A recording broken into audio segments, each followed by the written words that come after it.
திண்டுக்கல் திருச்சி சாலை சந்திப்பில் உள்ள வ.உ.சி. சிலை அருகே ரூபாய் 10 லட்சம் மதிப்பீட்டில் பூங்கா அமைக்கும் பணி. ஊரக வளர்ச்சித்துறை அமைச்சர் ஐ. பெரியசாமி அடிக்கல். திண்டுக்கல் திருச்சி சாலை சந்திப்பில் உள்ள தனியார் நிலத்தின் பிள்ளைமார் பேரவை சார்பில் வ.உ.சி. சிலை அமைக்கப்பட்டு வருடந்தோறும் அவரது நினைவு நாள் மற்றும் பிறந்தநாள் விழாவில் மரியாதை செலுத்தப்பட்டு வருகிறது.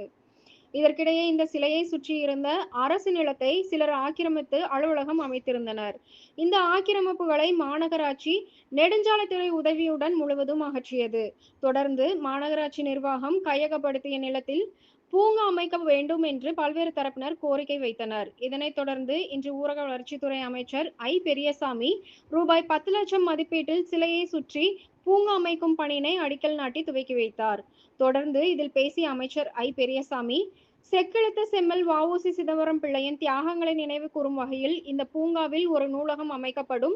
மேலும் இன்றைய சந்ததியினர் சுதந்திர போராட்ட வீரர் வ.உ.சி.யின் தியாகங்கள் குறித்து தெரிந்து கொள்ள இந்த பூங்கா உதவிகரமாக இருக்கும் என தெரிவித்தார். இந்த நிகழ்ச்சியில் திண்டுக்கல் மாவட்ட ஆட்சியர் சரவணன், பழனி சட்டமன்ற உறுப்பினர் செந்தில்குமார், திண்டுக்கல் மாநகராட்சி மேயர் இளமதி, துணை மேயர் ராஜப்பா, ஆணையாளர் செந்தில் முருகன் உள்பட பலர் கலந்து கொண்டனர்.